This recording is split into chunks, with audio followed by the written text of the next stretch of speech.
In today's video, I'm going to teach you how to add Grammarly to Microsoft Word, and trust me, it only takes about 5 minutes.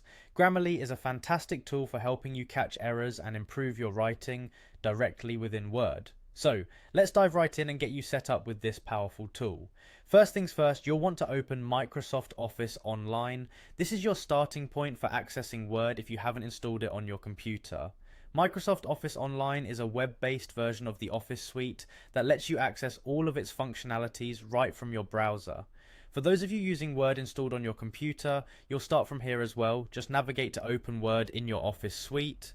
Once you're in either Microsoft Office Online or into your Word application, go ahead and open Word itself. This is where you'll be doing all of your document editing and where Grammarly will eventually assist you with all your spelling and grammar corrections.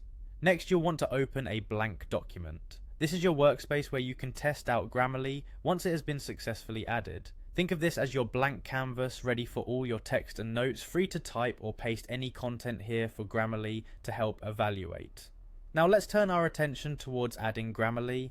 You'll need to navigate to the Home menu in Word. This is usually located at the top of your screen and features different tabs like Insert, Draw, and of course Home.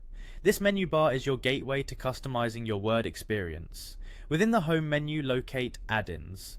This section is dedicated to enhancing Word's capabilities with various plugins and extensions, including Grammarly. Simply click on Add-ins and it should bring up a section where you can explore available add-ons.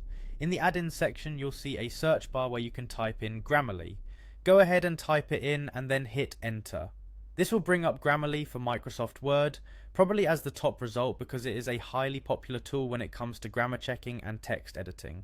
Once you've found Grammarly, it's time for the final step, clicking on Add. This will initiate the process of linking Grammarly with your Word application. After clicking Add, you may need to sign in or create a Grammarly account if you don't already have one. And just like that, you've successfully added Grammarly to your Word. You're now ready to enjoy seamless grammar checks right within Word. Whether it's professional documents, school essays, or just everyday writing, having Grammarly in your Word toolset can significantly improve the quality and elegance of your text. Remember, the more you use it, the more you'll learn about improving your writing, turning your documents into polished pieces with ease. Happy writing!